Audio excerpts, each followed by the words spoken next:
देखो अब तक जो भी हम काम करते हुए आ रहे हैं वो हम करते हुए आ रहे हैं किसके ऊपर, रजिस्ट्रेशन फॉर्म के ऊपर। यहाँ से मैं इसको खोल भी लेती हूँ। अब इसी फॉर्म के अंदर हम क्या करेंगे, लॉगिन करवाएंगे। देखो डिफरेंस होता है लॉगिन में और रजिस्ट्रेशन में। रजिस्ट्रेशन का मतलब क्या है कि अपने आपको एक बार रजिस्टर करवाना है वेबसाइट में, उसके बाद आपको एक ईमेल आईडी और पासवर्ड आप डालते हो रजिस्ट्रेशन के वक्त। तो हर बार जब उस वेबसाइट का विजिट करना होता है या हमें कोई चीज चाहिए उस वेबसाइट से, तो हम क्या करते हैं, लॉग इन करते हैं। ठीक है, तो लॉग इन पे आप रोल की कंडीशन लगाते हो कि अगर एडमिन आ रहा है तो एडमिन पर जाए, यूजर आ रहा है तो यूजर उस पे जाए। अच्छा, यहाँ पे जैम को ओपन कर लेते हैं पहले तो।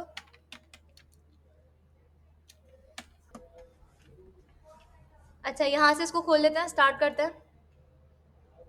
और पैनल पे काम करना है तो यहाँ पर हम क्या करेंगे, एक डेटाबेस पे भी काम करेंगे, ऑलरेडी हमने बनाई थी लास्ट क्लास में भी। अब देखो ये जो भी लॉगिन कर रहा है, मतलब जो भी अपने आप को रजिस्टर करवा रहा होता है, उसका डेटा हमें यहाँ पर दिखता है। तो यही डेटा हम एडमिन के पास एडमिन पैनल पे डिस्प्ले करवाएंगे कि जो भी आपके पास आपकी वेबसाइट पे जो भी यूजर रजिस्टर कर रहा है उसका डेटा उसको कहाँ डिस्प्ले हो, वेबसाइट पर।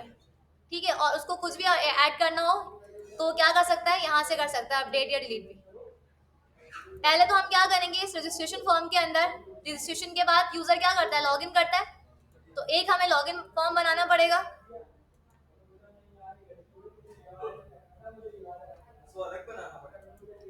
लॉगिन फॉर्म बनेगा,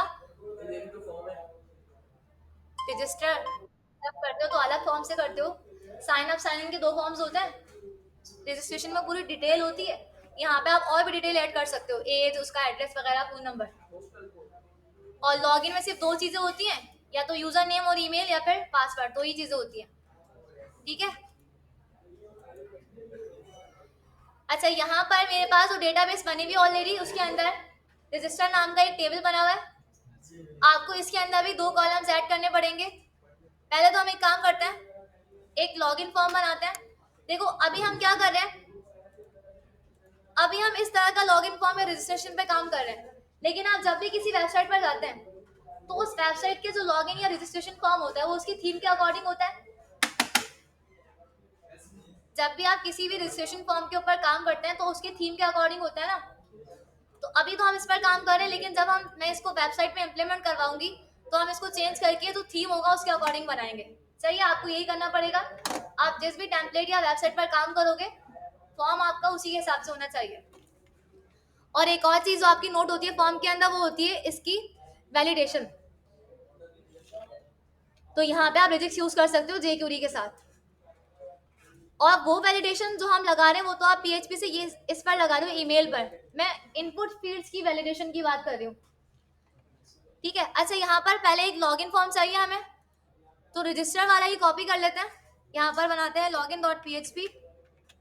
ठीक है, लॉगिन डॉट पीएचपी का एक पेज बना लिया। अब क्या करेंगे, रजिस्टर का पूरा डेटा मैं कॉपी कर लेती हूँ। ठीक है, और इसी को हम क्या करते हैं, यहाँ पर पेस्ट कर देते हैं। लॉगिन में और रजिस्टर में डिफरेंस क्या होगा, हमारे पास एक इनपुट फील्ड हट जाएगी यहाँ से, नेम वाली। और यहाँ व्यू का बटन भी नहीं चाहिए, इसको भी हटा देते हैं। सबमिट की जगह मैं यहाँ पर लिख देती हूँ क्या, लॉगिन। सही है। और यहाँ नेम में भी इसको हम दे देंगे क्या, लॉगिन। इसको भी चेंज कर दें, लॉगिन। मेथड वही रहेगा, एक्शन भी वही रहेगा। ठीक है, नेम आप वही रखोगे, चाहो तो चेंज कर लो, लेकिन इससे फर्क नहीं पड़ेगा। आपको सिर्फ नेम किसका चेंज करना है, बटन का, क्योंकि बटन के क्लिक पर ही आप चेक करवा रहे हो। तो सही है, अगर आपने सेम नेम रखे हुए इनपुट फील्ड्स के, लेकिन बटन का नाम तो डिफरेंट है, ठीक है, तो उससे आपका कोड अलग अलग हो जाता है, यहाँ पे डिफ्रेंशिएट होता है। अब क्या करना है मुझे, फॉर्म मेरा बन गया। सही है, इसको चेक कर लेते हैं ब्राउजर पे। एक लॉगिन फॉर्म भी आ गया, लॉगिन डॉट पीएचपी। अब देख अंजल, जो भी हम काम कर रहे हैं ये भी तो यूआई है ना मेरे पास ये। तो जो भी आपको काम करना होता है यूआई का या बैकएंड का, वो आप सब साथ में ही कर रहे हो तो जैम के अंदर। और जैम पे हम काम क्यों कर रहे हैं, क्योंकि एक लोकल सर्वर है वो। क्योंकि सर्वर को क्यों यूज कर रहे हैं हम, पीएचपी का कोड रन नहीं होता आपके पास सर्वर के बगैर, सर्वर साइड लैंग्वेज है। अब लॉगिन मैंने लिख दिया, तो मुझे पहले तो लॉगिन फॉर्म के अंदर जो ये इनपुट फील्ड्स हैं इनसे वैल्यूज गेट करनी पड़ेगी। होता क्या है, जब आप लॉग इन करते हो किसी भी वेबसाइट पर, तो अगर आप कहीं भी ईमेल या पासवर्ड गलत डालते हो तो वो आपको क्या देता है, नीचे एक मैसेज देता है, अलर्ट देता है क्या, कि आपकी या तो ईमेल आईडी इनकरेक्ट है या फिर पासवर्ड इनकरेक्ट है। तो उसको कैसे पता चल जाता है कि ये यूजर सही ईमेल आईडी और पासवर्ड डाल रहा है? पहले से उसके पास हमारी ईमेल आईडी होती है ना, वो जो साइन अप जो करता है। पहले हम साइन अप करके आते हैं, अपना डेटा रजिस्टर करके आ रहे होते हैं, तो जो भी आप ईमेल आईडी या पासवर्ड डालते हो वो क्या करता है, उस रजिस्ट्रेशन वाले टेबल से जाकर मैच करता है कि जो यूजर ये डाल रहा है क्या वही वाला है जो रजिस्ट्रेशन फॉर्म में रखा हुआ है या नहीं। तो सबसे पहले स्टेप हमें क्या करना होगा, पहले इनपुट फील्ड्स की वैल्यूज गेट करनी है। और इनपुट फील्ड की वैल्यू कैसे गेट करते हैं, हमने सबसे पहले यही सीखा था ना, इनपुट फील्ड्स की वैल्यूज गेट करनी है। कैसे करेंगे, सबसे पहले आप क्या करोगे, बटन आपने दिया हुआ है, इसको चेक करोगे इफ इज सेट करके। सब यहाँ पर आके हेडिंग डाल लेते हैं, अपडेट डेटा के नीचे उसके ऊपर जहां आपका कोड खत्म हो, ये वाला रजिस्टर वाला, वहीं नीचे स्टार्ट कर दें, या चाहे तो अपडेट डिलीट के बाद कर दें। ठीक है, मैं यहाँ पे कर रही हूँ, लॉगिन का काम कर रहे हैं तो हेडिंग डाल लेते हैं। अब मैं क्या करूंगी, इफ चेक करो इस सेट, क्या सेट है, कौन सा बटन सेट होना चाहिए, सही किस पर काम कर रहे हैं हम, लॉगिन पर। चेक करो इस सेट, क्या लॉगिन के बटन पर ही काम हो रहा है, और अगर लॉगिन के बटन पे ही हम काम कर रहे हैं तो लॉगिन फॉर्म के अंदर जो दो इनपुट फील्ड्स हैं उनकी वैल्यूज को क्या कर लो, गेट कर लो। गेट कैसे करेंगे, पहले एक वेरिएबल बना लेते हैं ईमेल का, ग्लोबल वेरिएबल पोस्ट, सही, जिससे हम मल्टीपल फाइल में डेटा एक्सेस कर सकते हैं। क्या नाम देकर आई हूँ मैं, वहां पे क्या नाम था, ईमेल, यहाँ पे ईमेल लिख दिया। एक और ले लिया हमने किसके लिए, पासवर्ड के लिए, यहाँ पे लिख देते हैं पासवर्ड। ठीक है, ले लिया। अब जो भी यूजर डाल रहा होगा वो इन दोनों फील्ड्स में आके स्टोर हो जाएगा। इसको एक बार कंफर्म कर लेते हैं, चेक कर लेते हैं, एको डॉलर ईमेल लिखकर। ठीक है, जो भी यूजर इनपुट फील्ड में दे रहा होगा वो यहाँ पर हमें रिसीव हो जाएगा। डाल के देखती हूँ,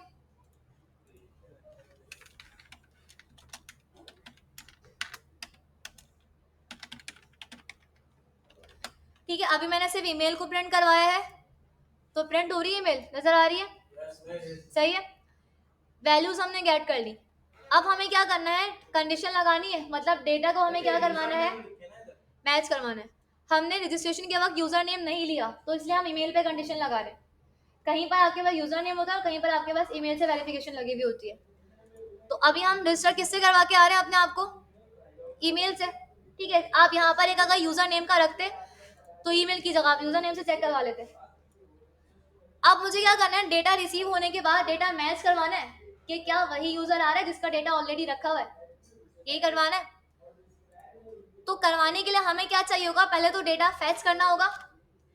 जैसे याद करें हमने ऊपर किया था, पहले डेटा फैच किया था, फिर नाम रॉज में जाके क्या किया था, चेक किया था। यही काम हम यहाँ पर करेंगे, पहले हम डेटा को क्या करेंगे, फैच करेंगे। तो यहाँ पर क्यूरी लिखते हैं, डॉलर क्यूरी का वेरिएबल बना लेते हैं। अच्छा, मैं हर बार क्यूरी का बनाती हूँ, आप लोग किसी भी नाम से बना सकते हैं, जरूरी नहीं आप क्यूरी लिखें, फैच प्रोडक्ट कुछ भी लिख सकते हैं। MySQL क्यूरी, और कितने पैरामीटर्स आएंगे, एक तो आ जाएगा क्या, कनेक्शन, और क्यूरी कौन सी आएगी, सेलेक्ट स्टैटिक, सारा डेटा लेकर आओ, कहाँ से, मैच किसके कौन से टेबल के साथ करवाना है, रजिस्टर वाले टेबल के साथ। एक मिनट, नाम मैंने रजिस्टर ही दिया हुआ है ना इसको, हाँ रजिस्टर है। ठीक है, सेलेक्ट करो रजिस्टर के टेबल से। इतना काम हमने कर लिया, लेकिन मुझे क्या चेक करवानी है, दो फील्ड चेक करवानी है, ईमेल और पासवर्ड। जब हमें एग्जैक्ट डेटा मैच करना है ईमेल और पासवर्ड का, तो क्या क्यूरी में कोई मैं एडिशन कर सकती हूँ, यहाँ पर क्या लिखूंगी मैं आगे, और सेलेक्ट करो सारा डेटा रजिस्टर के टेबल से, लेकिन चेक भी करो ईमेल जो रखी हुई रजिस्टर के टेबल में क्या वही है जो यूजर फॉर्म में डाल रहा है, पासवर्ड भी चेक करो क्या वही आ रहा है जो यूजर फॉर्म में डाल रहा है। अगर मैं डेटाबेस में आकर यहाँ पर एक क्यूरी लिखूं, यहाँ मैंने क्यूरी लिखी वही सेलेक्ट वाली, मैंने कहा सेलेक्ट स्टैटिक फ्रॉम रजिस्टर, तो ये क्या करेगा, सारा डेटा लेकर आएगा, ऐसा ही है ना, इसको मैंने चलाया, सारा डेटा आ रहा है। लेकिन मैं आपसे कहूँ स्पेसिफिक ईमेल और पासवर्ड लेकर आना है, तो आप क्या लिखेंगे? मैं यहाँ पे कंडीशन लगा रही हूँ, वेयर वो ईमेल लेकर आओ। कौन सी ईमेल लेकर आओ? मैंने यहाँ पे एक ईमेल आपको बता दी, मैंने कहा वो लेकर आओ जिसकी ईमेल आईडी ये है। तो ये वही वाली ईमेल लेकर आएगा जो मैं इसको बता रही हूँ, ऐसा ही है ना। अगर इसको मिल गया तो लेकर आ जाएगा। और मैंने कहा साथ में पासवर्ड भी वही लेकर आओ जो मैं यहाँ बता रही हूँ, साथ में पासवर्ड भी चेक करवाना है। तो दोनों चीजें आनी चाहिए जो मैं एग्जैक्ट बताऊं। तो कौन सा लॉजिकल ऑपरेटर लगा सकती हूँ? दोनों कंडीशन मैच करके लाए, लॉजिकल एंड ऑपरेटर। मैंने कहा एंड चेक करो पासवर्ड की फील्ड में जहां पर ये पासवर्ड रखा हुआ है, क्या 1 2 3 4 5 ये रखा हुआ, वो लेकर आ जाओ। तो अब मैंने उसको एग्जैक्ट डेटा बताया है, तो एग्जैक्ट लेकर आएगा जो बता रही हूँ मैं, उसको लेकर आ रहा होगा, वही चीज लेकर आ रहा है जो बता रही हूँ। अगर मैं क्या करूँ, पासवर्ड गलत कर दूं, कुछ ऐसा डाल दूं जो था ही नहीं, तो क्या होगा? खाली रो रिटर्न करेगा, ये ईमेल लेकर आ जाएगा। एंड ऑपरेटर लगा हुआ है, फॉल्स हो रही है ना कंडीशन। एंड कब काम करता है? जब दोनों कंडीशंस ट्रू होती हैं। जैसे ही मैंने इसको रन किया तो सिर्फ क्या कर रहा है, खाली दिखा रहा है। अब यही चीज हमें अपनी फाइल में चेक करवानी है। यहाँ मैं मैनुअली लिखकर बता रही हूँ उसको कि वो ईमेल लाओ जो इसके बराबर है, वो पासवर्ड लाओ जो इसके बराबर है। फॉर्म में डेटा फॉर्म से आ रहा है, पीएचपी की फाइल में डेटा कहाँ से आ रहा है? फॉर्म से। मैं अब यही वाला कंडीशन वहां पे चेक करूंगी। अब आगे बताएं यहाँ पे क्या लिखूंगी? अब तो समझ में आ गया होगा क्या लिखेंगे, बताएं। वो ईमेल चेक करो, वेयर ईमेल के कॉलम में जो ईमेल रखी हुई है क्या वो उसके बराबर है जो यूजर दे रहा है? सही है। साथ में पासवर्ड भी मैच करवाना है, क्या लिखेंगे? लॉजिकल एंड लगा दिया, और साथ में चेक करो पासवर्ड वाले कॉलम में क्या वही पासवर्ड है जो यूजर डाल रहा है, और यूजर कहाँ पे डाल रहा है? डॉलर पास में। ठीक है, यहाँ तक समझ में आ रहा है? अगर डेटा मिलेगा तो रॉ रिटर्न कर रहा है, सही है। और रॉ नंबर ऑफ रॉज जो हम काउंट करते हैं, वो कौन सा ऐसा फंक्शन है पीएचपी का जो नंबर ऑफ रॉज काउंट करके बताता है? अगर डेटा मैच हो रहा है तो 1 या 2 दिखाता है, नहीं होता तो 0 दिखाता है। माइस्क्यूलाई नम रॉज, सही है, जो हमने लास्ट क्लास में पढ़ा था। ये क्या करेगा? नंबर ऑफ रॉज काउंट करेगा। अब मैं ये वाला काम करूंगी, मैं चेक करवाऊंगी कि अगर इफ किस में जाके चेक करूं, माइस्क्यूलाई नम रॉज में, और डेटा कौन से वेरिएबल में आ रहा है? डॉलर क्यूरी में। ठीक है, यहाँ मैंने इसको रख दिया। अब कंडीशन क्या लगाऊंगी? ऊपर तो मैंने ये लगाई थी, वैल्यू बड़ी होनी चाहिए 0 से, क्योंकि ऊपर हमें क्या चेक करना था कि अगर ईमेल आईडी रखी हुई है तो लॉगिन उसको रजिस्टर नहीं करना। यहाँ पे क्या करना है हमें? ईमेल आईडी मैच हो तो आगे लॉगिन करवाओ। कंडीशन क्या बनाएंगे? नंबर ऑफ फ्लॉज में अगर काउंट आ रहे बराबर किसके? 1 के। मतलब एक बार अगर उसने रजिस्टर अपने आप को करवाया है, मतलब डेटा मैच हो रहा है, तो ही क्या करना, आगे उसको लॉगिन करना, वरना लॉगिन नहीं करना। ठीक है, पहले तो एक काम करते हैं, इफ के बगैर, सही है, इफ के बगैर मैं आपको करके दिखाती हूँ इसको एको, कि ये मुझे क्या रिजल्ट दे रहा है। मैंने एको करवाया इसको, और यहाँ पर आके लगा देते हैं ये। ठीक है, अब एको में इसको करती हूँ। अगर मैं कोई सेम ईमेल आईडी और पासवर्ड डालूंगी तो ये मुझे 1 रिटर्न करेगा, नहीं डालूंगी तो क्या देगा? 0 दे रहा होगा। ऐसा ही है ना? ठीक है, चेक कर लेते हैं इसको। यहाँ पर अब मैं वही डालती हूँ जो रखा हुआ है, ऑलरेडी बनाया हुआ तो है रजिस्टर। अच्छा, लॉगिन में कर रही हूँ, सही है, सेम डाला है तो 1 दे रहा है, नजर आ रहा है 1 देता हुआ। डेटा मैच कर रहा होगा तो उसने क्या दे दिया मुझे? 1। अगर मैं कोई ऐसा पासवर्ड डाल दूं जो एग्जिस्ट नहीं करता, ठीक है, मैंने कोई ऐसा डाल दिया, लॉगिन किया, तो क्या दे रहा है? 0। यही कंडीशन आपके पास आपके एक्चुअल फॉर्म में लगी हुई होती है एंड ऑपरेटर के साथ, कि अगर कहीं भी पासवर्ड और ईमेल आईडी मैच नहीं हुई तो क्या देगा? 0 इसलिए दे रहे हैं ना। जब हमने यहाँ पर सर्च किया था, यहाँ भी तो खाली रॉ दे रहा था, जब पासवर्ड गलत कर दी थी मैं, दे रहा था। अब मैं क्या कर रही हूँ, यहाँ पर पासवर्ड सही डालती हूँ, लेकिन ईमेल में गलत कर देती हूँ, सही है, 1 2 3 ऐड कर दिया 6 7, तब भी 0 दे रहा है। तो दोनों कंडीशन ट्रू होगी तब आपको क्या रिटर्न करेगा? ये 1। मैंने इसको किस में रख दिया, मैंने इसको रख दिया इफ में। इफ सही है, इफ में चेक करेगा ये कि अगर नंबर ऑफ रॉज में काउंट किसके बराबर आ रहा हो, 1 के बराबर आ रहा हो, तो ही क्या करना, लॉग इन करना। लेकिन अभी हम डायरेक्ट लॉग इन नहीं करवाएंगे, हम पहले चेक करेंगे कि अगर रोल यूजर का है तो इसको कहाँ भेजो, वेबसाइट दिखाना उसको, और अगर एडमिन हो तो एडमिन को कहाँ भेजो, पैनल पे, ताकि वो उसको एक्सेस कर सके। ये समझ में आ रहा है? अगर मेरी ये कंडीशन फॉल्स होती है तो इसका मुझे क्या चलाना पड़ेगा, एल्स। एल्स चलाएंगे, ठीक है, ताकि उसको एक मैसेज मिले कि आपने क्या करा है, इनकरेक्ट ईमेल आईडी और पासवर्ड डाला है। यहाँ पे एक अलर्ट दे देते हैं इसको। अभी हम अलर्ट चला रहे हैं क्योंकि हम जावास्क्रिप्ट का अलर्ट यूज कर रहे हैं। जब हम सेशन कर लेते हैं तो सेशन के जरिए आप जैसे ऊपर फॉर्म के ऊपर मैसेज लिखे हुए आते हैं ऊपर ही टॉप पर, तो वो आप वो भी लगा सकते हो सेशन से। इसके बाद नेक्स्ट टॉपिक हमारा सेशन का ही होगा।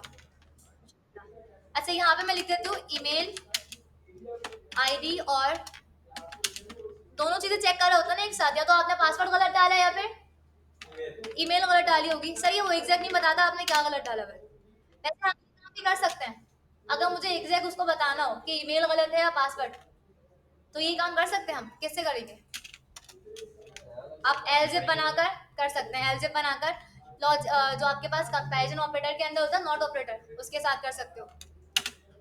पासवर्ड इनकरेक्ट, ठीक है, ये मैंने लगा दी कंडीशन। अब अगर डेटा मैच होगा तो देगा, नहीं मैच होगा तो क्या दे देगा, आपने पासवर्ड या ईमेल आईडी गलत डाली है। सेकंड चीज, जब भी आपके पास डेटा डेटाबेस से आता है, जब भी डेटा डेटाबेस से आ रहा होता है तो वो किस फॉर्म के अंदर होता है, हम उसको डायरेक्ट कभी भी प्रिंट नहीं करवाते। अगर आप व्यू वाला पेज देखें तो कभी भी आपका डेटा जो आपके पास डायरेक्ट आ रहा होता है उसको आपने डायरेक्ट प्रिंट नहीं करवाया, क्योंकि वो ऑब्जेक्ट की फॉर्म में होता है। किस फॉर्म में होता है, हमें डेटा कैसे करना होता है, या तो एसोसिएटिव एरे में हम कन्वर्ट करते हैं या तो स्ट्रिंग में आप कन्वर्ट करोगे। तो एरे में कन्वर्ट करने के लिए आपके पास क्या है, फॉर ईच का लूप है। लूप क्यों चल रहा है, डेटा मल्टीपल होता है, मल्टीपल डेटा को रिपीट करने के लिए आप क्या कर रहे होते हो, लूप चला रहे होते हो। लॉगिन के वक्त भी हमें डेटा कन्वर्ट करना है, लेकिन यहाँ पर कंडीशन क्या है, एक वक्त में एक ही यूजर या एक ही एडमिन लॉगिन करेगा। अब मुझे सिंगल डेटा को कन्वर्ट करना है, तो सिंगल डेटा को कन्वर्ट करने के लिए आप लूप नहीं चलाएंगे, क्योंकि लूप मल्टीपल के लिए यूज कर रहे हैं। आप क्या चला सकते हो, यहाँ पर एक फंक्शन है इसका mysqli fetch assoc। क्या है, mysqli fetch assoc। ये assoc का मतलब यहाँ पर है एसोसिएटिव एरे। ये आपका डेटा कन्वर्ट करेगा डेटाबेस से आने वाला किसके अंदर, एसोसिएटिव एरे के अंदर। एक होता है mysqli fetch assoc, ये बुक में आपके दिए हुए ना फंक्शंस बिल्ट फंक्शन, उसमें दिया हुआ है mysqli fetch assoc है, और एक है mysqli fetch array। डेटाबेस से जो भी डेटा आ रहा है, देखो क्या मतलब है इसका, इसका मतलब क्या है, MySQL से जो भी डेटा आ रहा है उसको फैच करो और कन्वर्ट किसमें कर दो, और एक है फैच एरे, ये इंडेक्स एरे में कन्वर्ट करेगा, किसमें, इंडेक्स। तो जो भी आपके पास डेटा आएगा वो क्यूरी के अंदर आ रहा है, मुझे ये बताए, जो भी डेटा डेटाबेस से आ रहा है वो कौन से उसमें आ रहा है, कौन से उसमें आ रहा है, क्यूरी में आ रहा है। तो अब हम क्या करेंगे, यहाँ पर mysqli fetch assoc का फंक्शन यूज करेंगे। वो क्या कर देगा, हमारे डेटा को एसोसिएटिव एरे में कन्वर्ट कर देगा, और आप यहाँ पास कर दोगे डॉलर क्यूरी, ठीक है। जो भी आपके पास डेटा आ रहा होगा वो किस में कन्वर्ट हो रहा होगा, एसोसिएटिव एरे में। अब हम क्या करेंगे, इस पूरे फंक्शन को आप एक वेरिएबल में रख देंगे, क्योंकि हमें इस डेटा को आगे यूज करना है। तो यहाँ पर एक नाम दे देती हूँ, डॉलर डेटा। जो भी डेटा कन्वर्ट होकर आ रहा है डेटाबेस से, सही है, जो भी डेटा कन्वर्ट होकर आ रहा है डेटाबेस से, वो कौन से वेरिएबल में आ रहा है, अब डॉलर डेटा में। चेक भी कर लेते हैं, यहाँ पर आते हैं और डॉलर डेटा में मैंने कहा जाओ, तो अगर डेटा में डेटा आ रहा है तो सारा आ रहा होगा, सारी कीज आ रही होंगी, कोई भी की रख के प्रिंट करवा सकते हैं। यहाँ पर नेम की रख के चेक कर लेते हैं, ठीक है, कौन सी की रख रही हूँ मैं, नेम की। अब मैंने क्या कहा, मैंने कहा जो डेटा आ रहा है अगर मैच करे तो क्या करना, उसको कन्वर्ट करना डेटा को एसोसिएटिव एरे में, और कन्वर्ट करने के बाद किस में रख देना, डेटा में। अब मैं एको करवा रही हूँ, अगर तो डेटा मैच हो रहा होगा तो मुझे क्या दे रहा होगा, नाम प्रिंट करके देगा। सही है, जो भी अपना ईमेल जो लॉगिन करेगा, जिस भी ईमेल आईडी से लॉगिन होगा उसका नाम मुझे प्रिंट हो रहा होगा यहाँ। ले लें, वैसे अभी कंप्लीट नहीं हुआ ये, हम पैनल लगाएंगे उसके बाद ये कंप्लीट होगा। पैनल बाद में लगाएंगे, जस्ट एक पेज लगाएंगे अभी। अच्छा देखें, यहाँ पर अब मैं एक आईडी डाल रही हूँ, पासवर्ड मैंने अभी बहुत ज़्यादा डाल दिया, ठीक है, ये मेरा एक्चुअल पासवर्ड नहीं है। लॉगिन किया, मुझे क्या एरर दे रहा है, ईमेल आईडी और पासवर्ड आते हैं इनकरेक्टली है, नहीं जाने दे रहा। लोकेशन मैंने सेट नहीं करी इसलिए वापस यहाँ पर लेकर आ गया। एक काम करते हैं, यहाँ पर अगर गलत डाला तो लोकेशन और असाइन उसकी क्या कर देना, login.php कर देना। अगेन जाते हैं, सही है। अब मैं क्या कर रही हूँ, बिल्कुल सही पासवर्ड इंसर्ट कर रही हूँ, अब लॉगिन कर रही हूँ। लॉगिन करता ही मुझे वो कहाँ पर लेकर आ गया, कोड के अंदर ला रहा है, और क्या मुझे वो नाम प्रिंट करके दे रहा है, जिसकी मैंने लॉगिन आईडी डाली थी, ईमेल आईडी, उसका नाम मुझे दे रहा है। तो मतलब डेटा कन्वर्ट हो रहा है स्ट्रिंग में, एसोसिएटिव एरे में आप यहाँ प्रिंट करवा सकते हो ना, उसको कन्वर्ट भी हो रहा है और आपको प्रिंट भी करके दे रहा है। जितनी भी आप कीज रखोगे सारी कीज आपके पास यहाँ प्रिंट हो जाएंगी। ये देखो, अगर ईमेल रख दूं तो क्या दे रहा होगा, ईमेल दे रहा है, ठीक है, दे रहा है। यहाँ तक समझ में आ गया। अब क्या करना है हमें,